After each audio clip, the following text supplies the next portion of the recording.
로마서 8장 2절 그리고 12절 17절 보도록 하겠습니다. 로마서 8장 2절입니다. 이는 그리스도 예수 안에 있는 생명의 성령의 법이 죄와 사망의 법에서 너를 해방하였음이라. 12절에 보시면요, 그러므로 형제들아 우리가 빚진 자로 돼 육신에게 져서 육신대로 살 것이 아니니라. 너희가 육신대로 살면 반드시 죽을 것이로되 영으로서 몸의 행실을 죽이면 살리니 무릇 하나님의 영으로서 인도함을 받는 사람은 곧 하나님의 아들이라.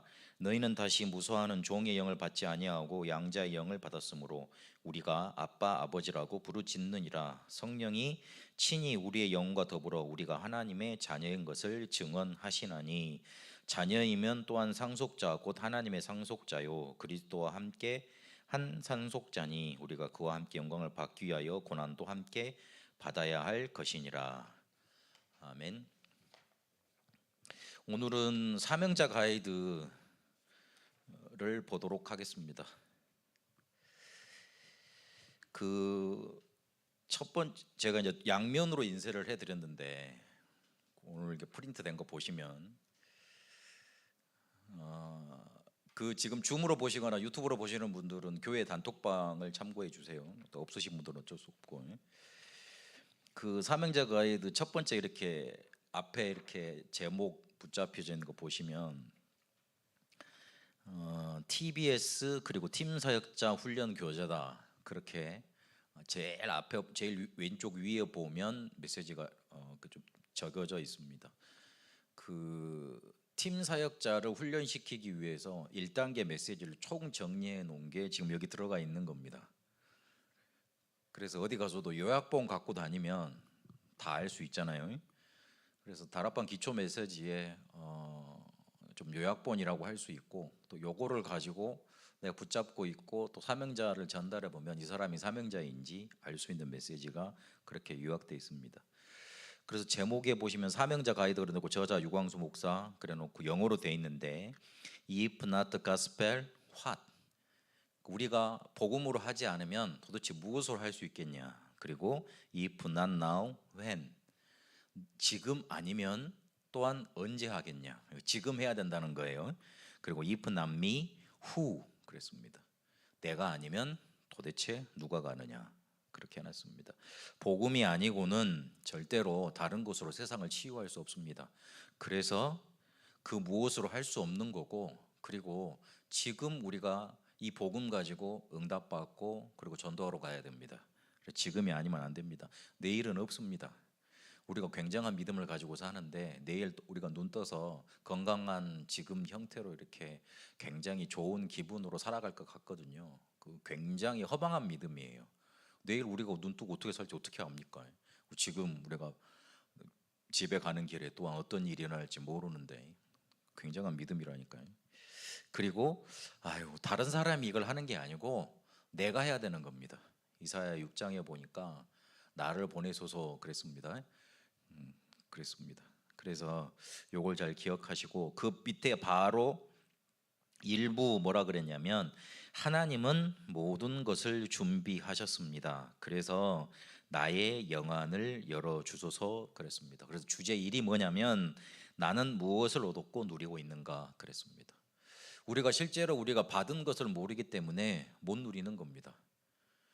요즘 나오는 메시지에 바꿀 것 그랬는데 내가 뭘 가지고 있는가 뭘 받았는가를 모르기 때문에 옛날에 내 거를 그대로 가지고 있습니다. 그래서 안 바뀌는 겁니다. 맨날 도돌이표거든요. 왔다 갔다 맨날 도돌이표예요. 뭔가 조금 열내보면 조금 힘내보면 되는 것 같은데 또 내일 돌아보면 그 자리예요. 내나 그 자리인 이유가 뭐냐면 내 것 가지고 가려고 그리고 신앙생활을 그렇게 풀어가려고 하기 때문에 그렇습니다. 그런데 하나님이 나에게 주신 것 이게 열리고 정말 내가 받은 것이 이것이라고 붙잡혀지면 그때부터 바뀌게 되어 있습니다. 내가 바뀌는 게 아니고 성령께서 역사하시게 되어 있습니다. 그래야지 바뀌는 겁니다. 성령께서 역사하는 것은 오직밖에 없습니다. 복음밖에 없습니다. 그래서 138 계속 강조하는 겁니다. 그러니까 요게 나는 알고 있다고 생각하는데 결국 내가 문제 왔을 때 뭐가 먼저, 그리고 내 마음속에서 어떤 감정이 튀어나오는가, 그걸 먼저 참 자세히 쳐다보셔야 돼요. 문제 왔을 때 두렵고 그리고 뭔가 짜증이 나고 힘들고 그거는 모든 사람들이 겪는 쉽게 말하면 일반적인 감정입니다. 그런데 갈라디아서 5장입니까? 22절 23절에 보면 성령의 9가지 열매가 나오잖아요. 사랑, 희랑, 화평. 요게 내 속에 문제가 왔을 때 쉽게 말해서 감사, 감격이 넘쳐난다. 그러면 내가 성령의 열매를 잘 맺고 있다는 말이지 않습니까? 내가 복음을 제대로 이해하면 그렇게 감사, 감격으로 나타나게 돼 있습니다. 그런데 아직도 문제가 오면 일단 두렵고 내 머리가 써지고 그리고 뭔가 한탄이 나고 그래 하나님이 역사하시겠지 이번 신앙 고백이 되는데 마음으로는 내 영으로는 이게 진정 안 믿어지고 다른 고백이 나온다. 그러면 아직 오직은 아닌 거예요. 그 기준은 있어야 됩니다. 그래서 성경에 그 기준을 뒀지 않습니까?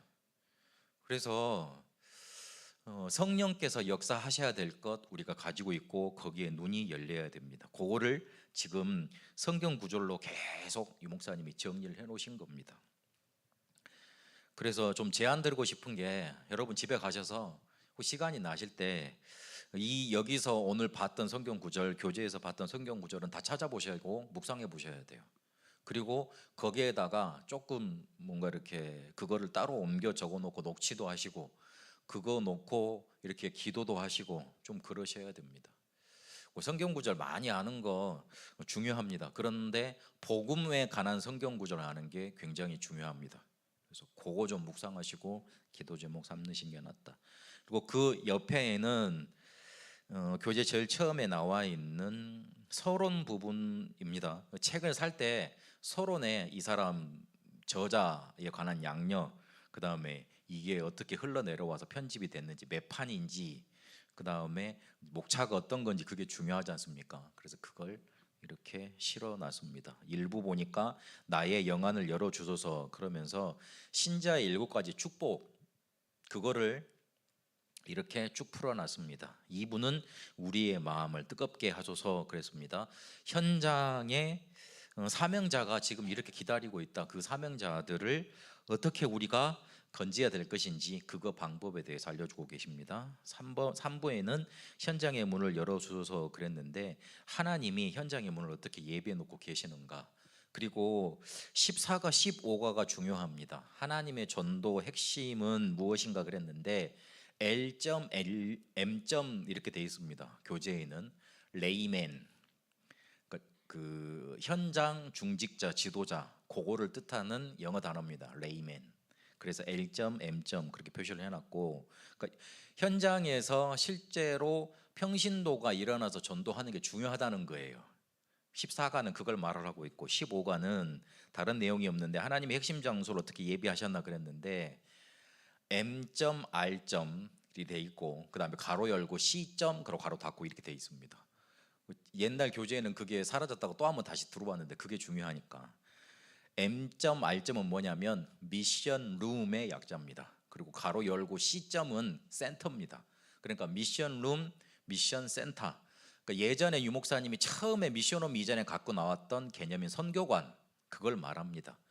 그러니까 현장에서 평신도 중직자, 평신도 전도자들이 자기가 실제로 일꾼을 키워낼 수 있는 선교관을 운영하는 게 지금 하나님의 전도 핵심 장소를 예비하신 그거 그렇게 이 교재에서 말하고 있습니다. 그 이미 80 몇 년도부터 94년도까지 세계 복음화의 전도 전략이 다 선포가 됐습니다. 지금 우리는 그거를 이렇게 구체적으로 이렇게 따라가고 있는 거거든요. 그래서 14가 15가가 중요합니다. 그거를 어떻게 현장에서 실제로 풀어낼 거냐, 어떤 메시지가 풀어낼 거냐 이거를 1가부터 13가까지 이렇게 말씀해주고 계십니다. 무슨 말씀인지는 잘 몰라도 일단 들어나 보세요. 그러시면 교재를 들어가시다 보면 이런 걸로 편집이 됐구나 그렇게 이해가 되실 겁니다.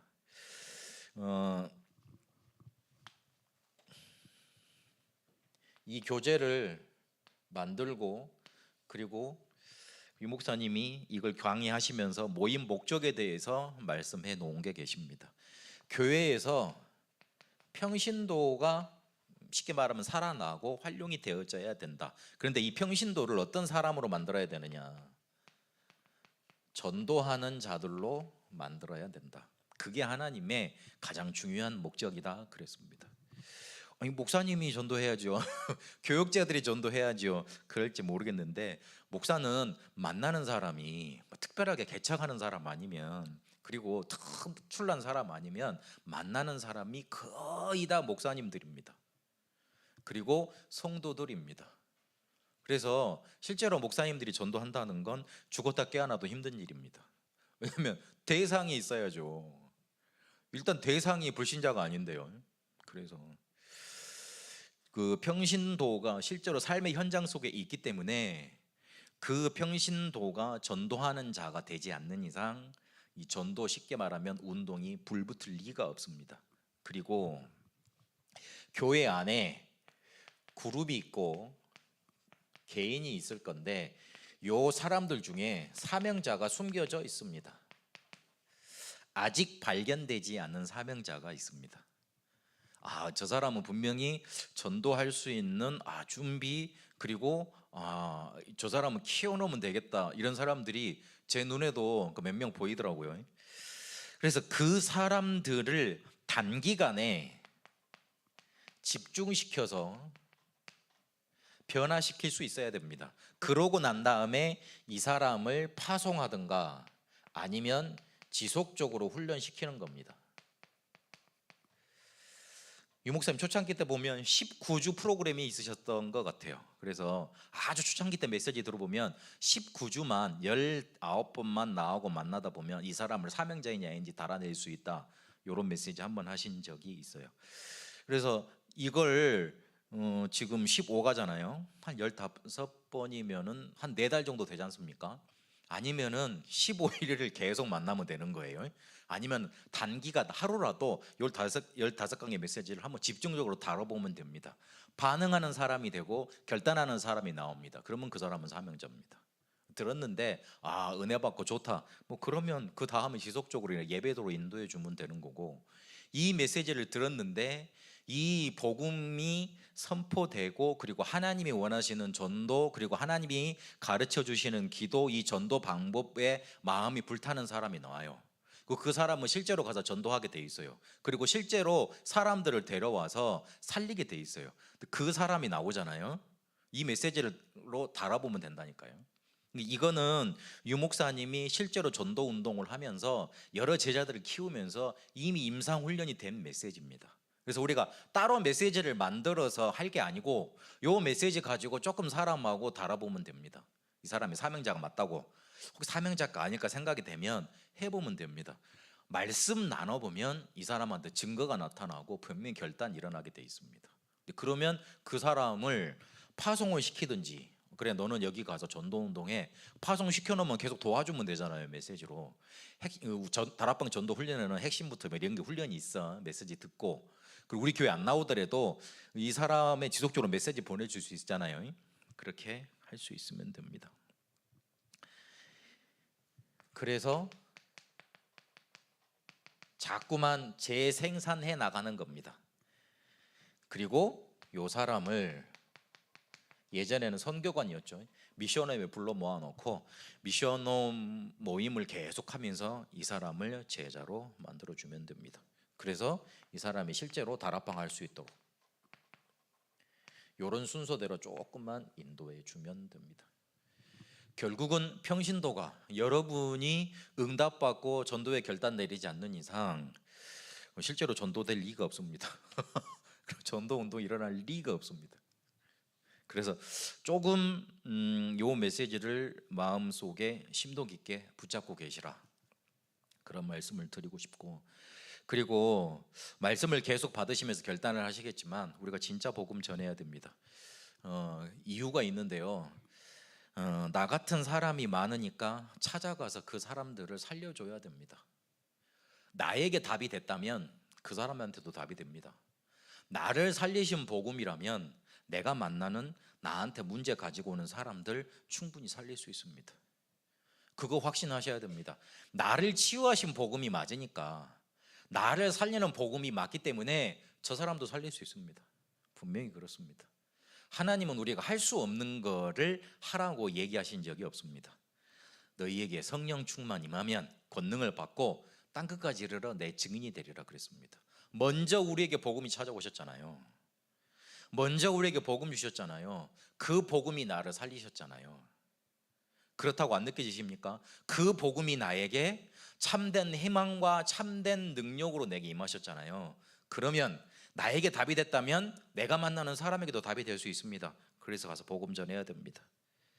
그리고 지금 우리나라를 잠깐 한번 살펴보세요. 우리 주위를 살펴보세요. 복음 없는 세상이 돼버렸습니다. 저희 집사람하고 40일 집중을 계속 해나가시는 어떤 집사님이 계시는데 3차까지 가고 계시는데 1차 때는 구원의 길에 대한 기초 메시지를 계속 깔았고 2차 40일 때는 복음 편지 2007년도 유목사님이 그 주일 2부 때 한 40번의 메시지를 평신도 아니요 새가족들한테 주는 메시지로 해놓은 게 계십니다. 렘넌트들한테. 그래서 그걸 계속 보라 했고 그다음에 3차 때는 치유 사명자 메시지를 계속 전달해주고 있는데 예전하고 그게 달라진 점이 뭐냐면 집안 들어보면 깜짝 놀랄 일이 많아요. 진짜 깜짝 놀랄 일이 많더라고요. 그런데 문제가 오면 이제 문제가 안 되기 시작하는 거예요. 계속 메시지를 찾아 듣기 시작하시는 거예요. 그거면 됐잖아요. 근데 자기는 치유가 되는데 자기가 가장 사랑하는 사람한테 이 뭔가 자꾸 문제가 나타나는 거예요. 그래서 기도를 부탁하고, 그러니까 그게 안타까워서 우리한테 부탁을 하는 게 아니고 중보기도 요청을 하는 거죠. 그렇게 가시더라고요. 그래, 저런 사람들이 한둘이겠냐. 이미 교회에 와 있는데 영적인 얘기를 한 번도 안 해주니까 사단에 대해서 어떻게 알 겁니까? 귀신같이 이야기를 해주지. 다 사람들이 잘못했다고, 사람들이 실수했다고, 네가 잘못이라고 사람들한테 이렇게 악감정 가지고 싸우도록 만들어 놓지. 사단의 실체에 대해서, 사단의 전략과 역사에 대해서 누가 알려줄 겁니까?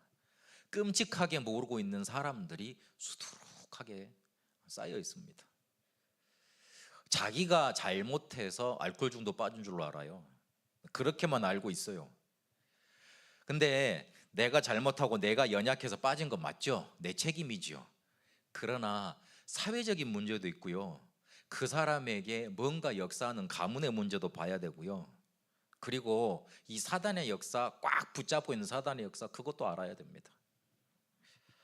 근데 그거 대부분 교회에서 말 안 하고 있거든요. 조금 이렇게 능력 있는 사람 오면 좋아해주고, 배경 없는 사람 오면 조금 이렇게 관심 안 가져주고, 거의 대부분 교회가 그래요. 아이고 뭐 저런 사람 살려서 뭔 일이 되겠나, 그 정도로 치부하고 있고 그렇습니다. 그러다가 우리 한국 교회는 좌파 우파 싸움까지 하고 있네. 아따야 뭔 그래 교회에서 그 정도까지 심도 깊게 다뤄야 될 상황들인가 생각되기도 하고, 하여튼 그렇습니다. 그러는 사이에 우리 후대들은 싹 죽어나가고 있습니다. 그러는 사이에 영적인 문제 있는 사람들은 다 어디가 딴 데 끌려가지고 붙잡혀 죽어가고 있습니다.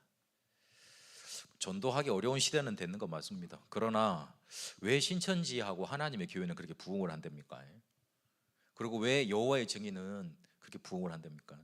여러분 혹시 우리 교회 수요예배 마치고 금요기도회 마치고 저기 호흡회어 가보셨어요? 여호와 증인들 서 있어요. 장모님 아실 거 아니에요. 가다 보면 태블릿 들고 하나님의 교회 사람들 포교하고 있어요. 거기에 붙잡혀 있는 사람들도 좀 얼빵하게 보이더만요. 어쨌든 저런데 붙잡고 있는. 근데 아주 착한 우리 청년 애들이 거기에 붙잡혀 있어요. 근데 거기에 답답한 사람들은 끌려가거든요. 가요. 잘해주니까 매일 찾아오거든요. 매일 전화해줘서 힘주고 네 요거 못해서 그런다고 율법적인 메시지 주거든요. 교회는 그거 합니까? 아이고야 내가 바빠서 못한다고만. 하여튼 그러고 있는 사이에 다 뺏겨버렸습니다. 하여튼 그렇습니다. 그래서 진짜 복음 전해야 됩니다. 우리 마음속에 하나님이 정말 우리가 복음 전하겠다고 마음 먹으면 하나님이 우리 책임지십니다. 우리 지원이가 OMC 장학금을 한번 받은 적이 있거든요. 언제 받았냐면 중학교 2학년 때 받았어요. 근데 OMC 역사상 중학생이 받은 거는 처음이래요. 왜 그러냐면 얘를 그 정치 외교 이렇게 그 OMC에서 그 전문 뭐 이렇게 막 팀별 하는 모임에 가고 싶다 그래가지고 조금 이렇게 들여 보내줬거든요. 근데 원래 OMC 장학금을 고등학생부터 주잖아요. 근데 저희 집안이 굉장히 어려웠을 때 하나님이 그 거기에 있는 팀장 그 하시는 장로님 마음을 움직이셔가지고 해필이면 중학생을 그 장학생 그 받는 사람으로 이렇게 추천해 준 거예요. 그래가지고 잘 썼습니다. 그렇게 아이고야 하나님이 내가 능력이 없으니까 그리고 안 되는 걸 이렇게 바꿔줘서 이렇게 주시는구나 하는 생각을 했어요. 그래서 그때부터 이제 확신을 했죠. 아이고야 하나님이 렘넌트 위한 거는 이렇게 준비해 주시구나. 항상 우리는 우리 앞에 있는 문제 때문에 고민을 하지만 하나님은 절대 한 번도 우리를 그렇게 힘들게 몰아가신 적이 없는데 그렇습니다. 그런데 우리가 정말 사명 깨달으면 가만히 두시겠냐고요. 그렇게 우리는 결단하고 인도받아야 됩니다. 그래서 오늘 교재를 보시겠습니다. 읽어 보시면 로마서 8장 2절하고 12절 17절 우리가 봤는데 구원받은 나는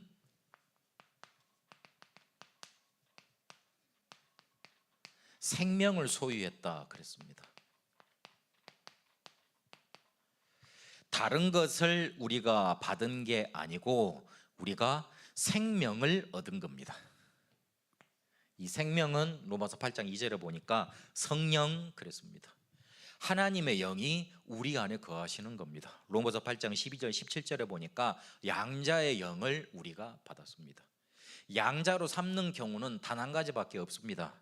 내 것을 이 사람한테 모든 것을 다 주기 위해서 그러기 위해서 법적인 양자를 삼습니다. 하나님의 것을 우리에게 다 주시기 위해서 그래서 우리에게 양자의 영을 주신 겁니다. 하나님의 것 바로 성령 그분이 우리 안에 계십니다. 그래서 들어가시기 전에 그 제목 밑에 보면 두 가지 질문이 있지요. 이 질문은 항상 해봐야 됩니다. 나는 기도 생활에 참 응답이 있는가? 하나님이 살아계시는 게 맞다면 실제로 우리에게 당연히 응답이 와야 되는 것 아닙니까? 그게 없다면 무엇을 깨닫지 못했는가? 요거를 질문해 봐야 됩니다. 하나님이 우리에게 가진 것, 우리에게 주신 것 있는데 그것을 깨닫지 못해서 그렇습니다. 우리의 인격이 나빠서 우리가 뭔가 하나님께 뭔가를 못 해드려서 뭔가를 하지 못해서 그래서 우리에게 응답이 없고 하나님의 역사가 없는 게 아닙니다. 내가 가지고 있는 것, 하나님이 내게 정말로 주신 것, 요거에 대해서 뭔가 내 안에 뭔가 크게 안 부딪혀 왔다는 뜻이 됩니다. 그래서 그거 우리가 붙잡고 있어야 됩니다. 십자가 사건은 지상 최대의 사건이다. 그렇게 말씀하고 계십니다. 그래서 참 구원을 얻은 자는 무엇부터 깨달아야 하느냐? 에베소서 1장 3절에 있는 것처럼 신령한 비밀 하나님이 우리에게 주셨는데 그것 붙잡아야 됩니다. 불신자의 인생 이력서 그랬는데 요거는 그 불신자 6가지 상태입니다. 유 목사님이 메시지를 정리하시기 전에 주신 메시지인데 한번 볼 필요 있습니다. 욥기서 1장 20절에서 22절에 보니까 하나님이 내게 주신 것 그대로 가져가셨다. 그 욥이 그렇게 모든 것을 잃어버렸는데 하나님을 원망하지 않고 내게 주셨으니 가져가는 거 당연한 거 아니냐? 그렇게 욥이 고백을 합니다. 빈손으로 왔다가 빈손으로 가는 겁니다. 우리 인생이 그렇습니다. 골로새서 2장 8절에서 9절까지 보니까 공부 노력 많이 했지만 잘못하면 속습니다. 철학이 그렇습니다. 누가복음 16장 19절에서 31절까지 보니까 돈 많은 사람 부자에 대해서 나옵니다. 이 사람이 얻은 게 있습니다. 뭘 얻었냐면 돈 얻었잖아요. 그리고 돈이 많으니까 날마다 그거 가지고 먹고 놀았습니다. 그리고 맨날 술 먹고 놀기가 그게 건강이 있어야 되는 거거든요. 아프면 그거 못 하잖아요. 건강도 얻었습니다. 그러나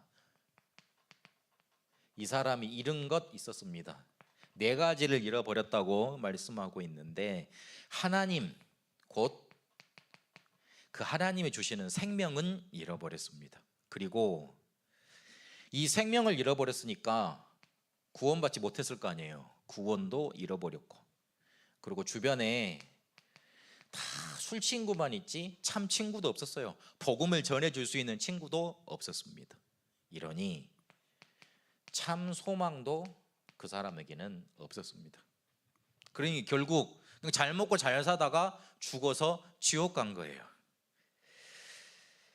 우리가 돈 많은 사람들, 지식 많은 사람들 부러워할 게 없습니다. 만나보면 문제 많아요. 아이고야, 저 사람 차라리 저 지위 없었으면 복음을 더 간절히 붙잡을 건데. 제가 아는 분은 다락방 열심히 해줬는데, 그래가지고 이렇게 막 자기 이렇게 진급하게 해달라고 해달라고 그러더라고요. 기도 조금 해드렸죠. 어느 순간에 진급이 딱 됐어요. 근데 진급이 딱 돼서 고급으로 올라가면 뭔가 이렇게 자기한테 허물이 있거나, 그리고 정치적으로 뭔가 있으면 안 된대. 그래가지고 문자가 왔더라고요. 이제부터는 제가 연락하기 전에는 연락을 주시지 마시기 바랍니다. 이렇게 연락이 왔더라고요. 나 눈치챘죠. 눈치챘죠. 무슨 말인지. 우리는 이단이니까 이제 목사님하고 연을 끊겠습니다, 이거거든요. 눈치챘어요. 처음부터 그럴 것 같더라고. 근데 옆에 있는 목사님들은 뭐 대단하다고 막 칭찬을 하시길래 저 사람 떠날 것 같은데 나 이랬거든요. 그렇더라고요. 근데 문제 많아요. 나 같으면 못 살겠더라고. 문제 많아요. 맨날 가지고 오는 문제가 똑같아요. 나중에는 저 사람 저렇게 멍청해서, 죄송합니다, 멍청해서 어떻게 저 자리에 올라갔지?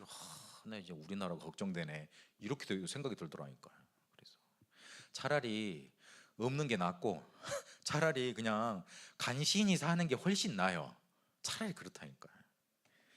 뭔 말인지는 그냥 많이 만나보시면 아시는 걸로. 그리고 사도행전 8장 4절에서 27절까지 보니까 육신의 병 가지고 고난받다가 어느 날 무너져 버립니다. 그냥 근근히 사람들이 살아가는 것 같은데 어느 날 무너져 버립니다. 히브리서 9장 27절에 보니까 죽는 날은 결정되어 있습니다. 그래서 계시록 14장 9절에 11절까지 보니까 지옥으로 갑니다. 마태복음 25장 41절에 지옥은 마귀와 그 사자들을 위해서 예비된 곳이라 그랬습니다. 사람이 가는 곳 아니에요. 원래 그토록 만들어 놓은 곳이 아닙니다. 마귀, 사탄, 그리고 천사, 그리고 인간은 처음은 있지만 창조되었지만 끝은 없는 존재입니다. 그래서 없을 수가 없어요. 하나님은 자기가 만들어 놓은 법을 없앨 수가 없으시거든요. 그래서 요 존재를 가둬놓을 수 있고 그 행동을 제약해야 되는 그런 뭔가가 필요한 거예요. 그래서 지옥을 만들어 놨습니다. 그런데 평생 하나님을 떠나서 마귀를 섬기고 살았으니 당연히 같이 갈 수밖에. 계시록 22장 10절에서 11절까지 보니까 악한 자는 악한 일을 하다가 결국은 지옥으로 간다, 그렇게 말하고 있습니다. 불신자의 인생 이력서는 멸망입니다. 멸망으로 가는 과정이고 멸망으로 가는 여정입니다. 무엇 때문에 이 사실에서 그러면 벗어날 수 없습니까? 거의 다 복음을 대충 알고 있고 그냥 예사로 들어서 그래요. 간절하지 않아요. 특히 교인들이 복음에 대해서 간절하지 않아요. 복음 간절해지면 딱 나타나는 게 있습니다. 감사, 감격 넘쳐납니다. 그게 뭘로 실제로 삶으로 표현이 되냐면 예배 때 표현이 됩니다. 분명히 기준을 제시했습니다. 목사님도 2주 전인가 말씀하셨잖아요. 참 복음 가진 사람은 예배에 성공하게 돼 있다 그랬잖아요. 딱 그렇습니다. 그 말이 맞습니다. 우리가 복음을 정말로 자세하고 복음을 누리다 보면 감사와 감격 넘쳐나게 되어 있습니다. 근데 그게 삶으로 나타나는 게 뭐냐면 그게 예배입니다. 예배 잘 드려집니다. 예배 성공하게 되어 있습니다. 예배 누가 뭐래도 안 빠지게 되어 있습니다. 그리 되게 되어 있습니다. 그래서 말씀문을 보세요. 창세기 2장 17절에 보면 선악과를 먹고 죽음에 이르렀는데 죽을 수밖에 없었습니다. 창세기 3장 1절 6절까지 사단의 전략에 걸린 거고요. 16절 20절에 보면 저주 가운데 살게 됐습니다. 그래서 요한복음 8장 44절에 소속이 마귀입니다. 그래서 빠져나올 수가 없어요. 그래서 로마서 3장 10절 23절까지 보니까 죄인 되어버렸습니다. 로마서 6장 23절에는 죄의 싹, 그러니까 죄의 값, 죄로 인해서 우리가 치러야 할 값이 뭐냐면, 대가가 뭐냐면 죽음이에요. 죄로 인해서 죽어버린 거예요. 죄는 분리의 개념입니다. 죽음이라는 게 분리의 개념이라고요. 육신의 죽음담 잘 생각해 보세요. 우리의 영과 혼이 있는데 그게 육체하고 분리가 돼서 영은 원래 본향인 천국으로 가든지 지옥으로 가는 거고, 그리고 육신은 이 땅에서 썩어지는 겁니다. 살아있다는 거는 우리의 영이 우리 영혼의 집인 지금 육신을 가지고 있는 상태, 그 안에 거하고 있는 상태, 그게 살아있는 겁니다. 근데 죽음이라는 건 이게 분리되는 거예요. 그래서 죄도 죽음도 하나님과 이렇게 분리되는 겁니다. 하나님과 떠나 있는 겁니다. 그래서 죄 곧 죽음이고, 죽음은 하나님과 분리되어 있는 상태인 겁니다. 그래서 고린도전서 10장 20절에 보니까 결국 그래서 뭐 섬기고 사냐면 귀신 섬기고 삽니다. 성경에는 이 이야기 강조했습니다. 바울 강조했습니다. 대저 이방인이 하는 제사는 귀신에게 하는 거라고 분명히 못 박아놨습니다. 문화 아닙니다. 그냥 페스티벌 아니라니까요. 분명히 못 박아놨습니다. 귀신 섬기는 거라고. 그 귀신은 섬기는 게 여러 가지 부작용으로 나타납니다. 음란한 문화로, 타락 문화로, 사람 죽이는 문화로 막 다 나타납니다. 마태복음 12장 43절 45절에 보니까 귀신 섬길수록 계속 이게 증가합니다. 그런데 2번 보세요. 이런 같은 처지인 나에게 어떤 사건이 개입되었는가? 같은 처지예요. 같은 처지란 말은 나도 이렇게 멸망당할 수밖에 없었다는 거예요. 그 멸망당한 상태에서 내가 건짐을 받았잖아요. 이 상태에 어떤 사건이 개입되어 있었냐면 복음이 내게 찾아오신 겁니다. 제가 작년에 크리스마스 이렇게 묵상하고 이렇게 메시지를 들으면서 그래, 예수 그가 내게도 찾아오셨구나. 나에게는 멸망밖에 없었는데, 나에게는 한탄밖에 없었는데, 나는 늘 우리 집안을 저주하고 나를 저주하고 우리 집안은 왜 이럴까, 이런 뭔가 이렇게 쓸데없는 생각 속에 살았었는데, 그래서 늘 사람을 저주하고 원망 불평 속에 살았는데, 그런 나에게 예수 그가 찾아오셨구나. 그리스도인 그가 내게도 찾아오셨구나. 이 사건이 내게 개입된 거예요. 하나님이 멸망 상태로 나를 그대로 가만히 내두지 않으시고 나에게도 그리스도로 찾아오신 겁니다. 어둠 속에서 멸망당하고 늘 나를 저주하고 살아야 되는데, 늘 남 원망이하고 살아야 되는데, 그런 나에게 찾아오신 겁니다. 그리스도로. 그래서 고린도전서 1장 18절에 보니까 십자가는 구원 얻는 사람에게는 능력이 되지만 구원받지 못하는 사람에게는 세상에 미련한 거예요. 근데 우리에게는 구원을 주시는 능력이 됐습니다. 로마서 1장 16절에 보니까 복음은 모든 믿는 자들에게 구원을 주시는 하나님의 능력이 됐다고 분명히 증거합니다. 우리를 구원하시는 능력이 우리에게 찾아온 겁니다. 베드로전서 3장 18절에 보니까 단번에 우리의 죄를 십자가에서 그의 죽으심으로 해결해 놓으셨습니다. 3장 19절에 보면은 영으로 옥까지 가셨다, 지옥까지 가셨다, 그렇게 말하고 있습니다. 신학적인 많은 평가들이 있습니다만은 그런 것까지도 해결할 만큼 완벽하게 우리의 문제를 해결해 놓으신 겁니다. 멸망받을 수 없는 나에게 그리스도께서 찾아오신 거예요. 그 십자가 사건이 내게 된 겁니다. 가슴에 뭔가 여러분 마음속에 꽉 부딪혀 오셔야 됩니다. 복음에 반응하지 내가 않기 때문에 아직 뭔가 이렇게 나한테 풀려지지 않은 일들이 많은 거예요. 분명히 하나님의 자녀는 그렇습니다. 복음이 내게 뭔가로 기쁘지 않기 때문에, 이 복음의 감격이 자꾸만 내게 충만해지지 않기 때문에 흑암 세력은 나를 어떻게든 무너뜨리려고 나를 공격해 오는 겁니다. 이 사실을 알게 된 나는 어떻게 됐습니까? 로마서 8장 12절에 17절까지 보니까 양자의 영을 받았다 그랬습니다. 아까도 말씀드렸지만 양자의 영을 우리에게 주시는 것은 뭐냐면 법적으로 자녀 삼기 위해서 그런 겁니다. 법적으로 자녀를 삼는다는 말은 무슨 의미가 있냐면 자기가 갖고 있는 것을 다 그 사람에게 주려고, 하나님의 것을 다 우리에게 주시려고 우리를 양자의 영을 주신 겁니다.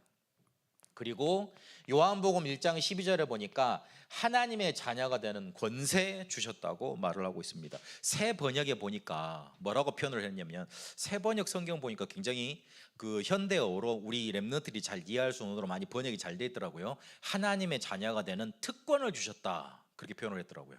영어에는 authority 아닙니까? 위에서 임하는 뭔가 이렇게 특별한 권능, 권세 아닙니까? 그걸 특권이라고 표현을 해놨더라고요. 잘 번역한 것 같아요. 자녀가 되는 특권, 권세를 주신 겁니다. 고린도전서 2장 6절에 11절까지 보니까 세상 사람들이 줄 수 없는 은혜를 주셨습니다.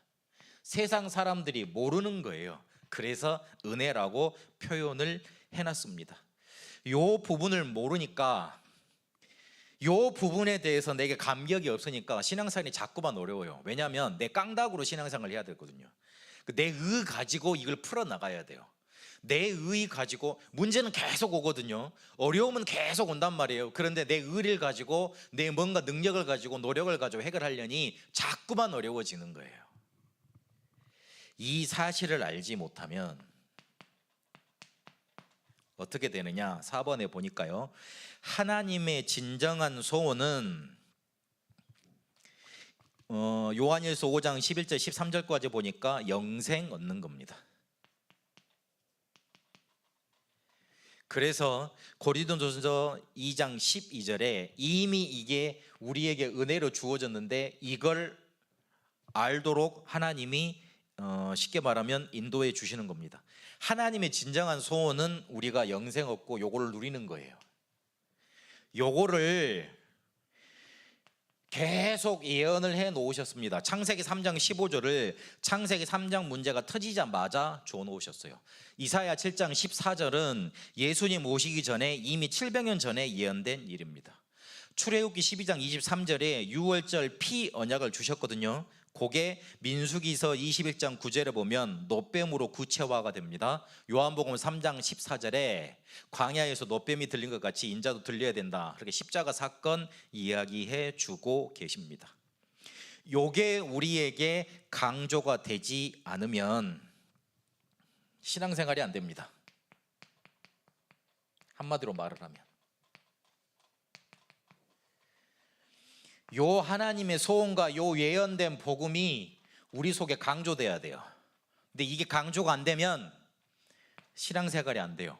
왜 그러냐면 우리 안에 성령께서 역사하지 않기 때문에 그렇습니다.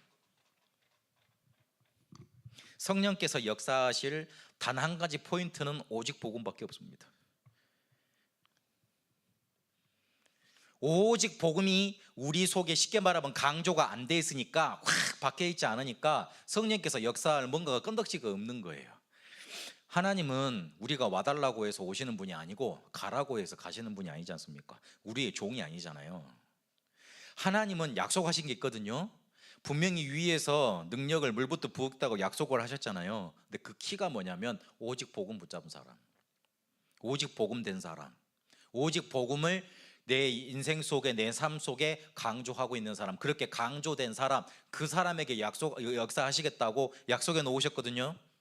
근데 요게 없으니 신앙생활은 자꾸만 육신적으로 빠집니다. 뭘 했네 안 했네, 이걸 해야 되네 안 해야 되네, 네가 잘했네 내가 잘못했네, 네가 더 낫네 안 그렇네, 이렇게만 자꾸 가는 거예요. 이 사실을 그래서 5번에 보니까 소유하고 누리려면 이사야 53장 5절 6절까지 예수님의 고난이 나와 있잖아요. 요한복음 1장 12절에 영접하는 자, 곧 그 이름을 믿는 자들에게는 하나님의 자녀가 되는 권세를 주신다 그랬습니다. 이분을 믿고 내 속의 주인으로 모셔드리면 됩니다. 우리 선교사님 말씀 주셨던 것처럼 지금 나의 그리스도시고 나의 주인으로 고백하면 됩니다. 그 내용입니다. 그러면 에베소서 2장 7절에 있는 것처럼 여러 세대에 나타나는 증거로 우리에게 역사하신다고 약속하셨습니다. 믿는 것밖에 없어요. 요 믿음을 구체적으로 우리가 어떻게 표현을 할 겁니까? 요렇게 고백하는 겁니다. 요 고백밖에는 없습니다. 뭔가 우리가 대단한 것을 해서 이것을 누리는 게 아니고 우리의 믿음 하나로, 우리의 고백 하나로 요거를 지속해서 해서 그걸로 누려가는 겁니다. 지금 예수님이 나의 그리스도 되십니다. 지금 예수님이 나의 주인 되십니다. 그거 하나로 되는 거예요. 우리 목사님 맨날 강조하시는 것처럼 주는 그리스도시요 살아계신 하나님의 아들이십니다. 그 고백이면 되는 거예요. 그 믿음이면 되는 거예요. 다른 큰 거 가지고 우리의 멸망, 우리의 문제를 해결할 수 없어요. 복음이 우리에게 역사하셔야 되고 복음이 우리 속에 강조되어져서 우리 속에 빛이 비쳐서 흑암이 떠나가야 돼요. 그러지 않고서는 절대 우리의 문제 해결될 길이 없습니다. 요거를 바울은 14권 서신을 통해서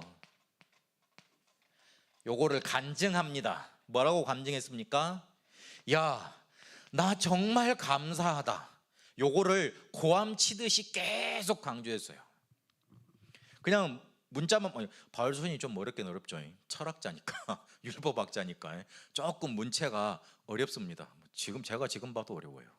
나는 그렇게 좀 책을 읽는다고 했는데 봐도 어려워요. 그러나 거기서 계속 강조되는 말이 뭡니까? 나는 정말 감사하다. 나는 정말 감격스럽다. 이 감격된 축복을 너희도 알기를 원한다. 너희도 이 눈 뜨기를 원한다. 그거 강조했거든요. 요걸로 한번 계속 바울 14권 서신을 한번 찾아보세요. 요즘 기회 좋잖아요. 목사님 계속 지금 골로새 옥중서신 이렇게 메시지 해주고 계시잖아요. 바울이 어떻게 감사 감격 누렸는가 한번 그거 계속 한번 찾아보세요. 굉장히 중요합니다. 이 포인트로 성경을 보면 되겠습니다. 그래서 결론 맺으면 우리가 어느 정도 복음 누려야 되느냐?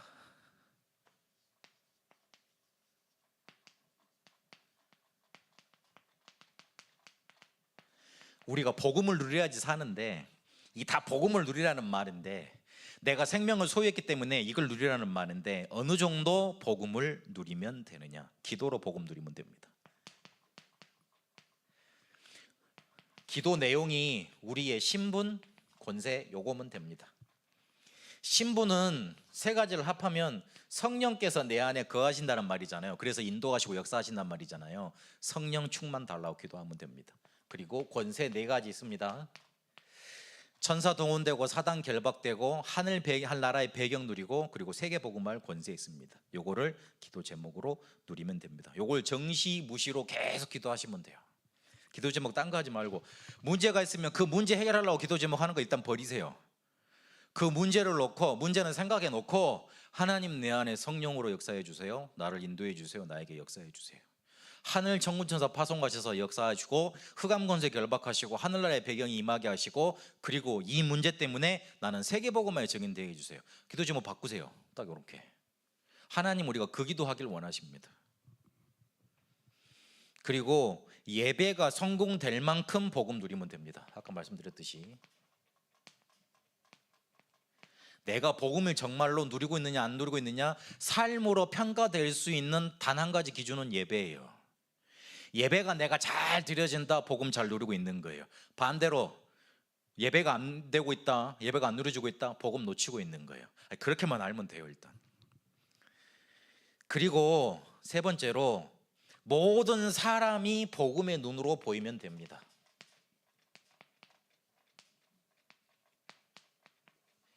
사람이 복음의 눈으로 보인다는 말은 저 사람이 왜 그렇게 될 수밖에 없는가 이유를 먼저 알아내야 됩니다. 불신자 6가지 상태 속에 빠져 있어서 그렇잖아요. 잡혀 있어서 그러잖아요. 두 번째로는 그래, 복음이 나를 살렸듯이 저 사람 살릴 거야. 살리는 눈으로 보면 됩니다. 이 두 개면 됩니다. 복음이 필요한 이유와 그리고 정말 복음의 눈으로 저 사람을 살려야 되겠다는 눈으로 바라봐집니다. 이해되고 그리고 살릴 수 있는 눈으로 봐진다는 말입니다. 그리고 네 번째로 우리한테 문제, 어려움, 위기, 외로움 그런 것들 계속 찾아옵니다. 그때마다 그리고 특히 성공했을 때 그때도 복음이 붙잡혀진다. 문제 왔을 때도 복음이 딱 나온다. 그러면 복음 제대로 누리고 있는 겁니다. 만약에 문제 왔을 때 사랑, 희랑, 화평 이게 누려주고 충성, 온유, 절제 요게 우리 속에서 나를 눌러놓고 사람에게 나타난다면 그 사람 제대로 복음 누리고 있는 겁니다. 그리고 전도 선교가 되어질 만큼 누리고 있다. 나는 복음 누리고 있는데 내 주변에서 사람들이 와서 자꾸 물어본다. 웬디 그렇게 행복하니? 물어오게 돼 있습니다. 그리고 이게 뭔가 살리도록 이렇게 이게 자꾸 번져나가게 돼 있습니다. 그러면 복음 잘 누리고 있는 겁니다. 초대교회 기도 제목은 사도행전 1장 8절밖에 없었습니다. 요걸로 계속 누리면 됩니다. 다른 거 다 기도 안 해도 하나님 나에게 성령 충만 주세요. 그 기도하면 됩니다. 그러면 내 문제는 어느 순간에 보면 풀려 있게 돼 있습니다. 답답한 일 있거든요. 어려운 일 있거든요. 괜찮습니다. 하나님은 하나님의 일을 하고 계십니다. 어려운 일 있을 겁니다. 그리고 실망된 일도 많을 겁니다. 그러나 그걸 통해서 하나님은 하나님의 일을 하고 계십니다. 왜냐하면 우리는 구원받은 사람이고 생명을 소유한 사람들이기 때문에 그렇습니다. 말씀을 확인하시면서 여러분에게 이 복음 속에서 일어나는 감격 넘쳐나게 되시길 바랍니다. 하나님이 그렇게 여러분을 인도에 가실 줄로 믿습니다. 살아계신 하나님, 우리에게 복음 주셨음을 이 시간 확인합니다. 멸망 속에 가만 놔두지 않으시고 우리에게 그리스도 보내주셔서 우리의 모든 문제 해결하신 줄로 믿습니다. 그 사실을 믿고 고백하고 하나님의 자녀 되도록 하나님 우리에게 길을 열어주셨습니다. 그렇게 우리에게 찾아오신 예수 그리스도의 생명, 이 성령 날마다 우리가 감사 감격 속에서 누려가게 하여 주옵소서.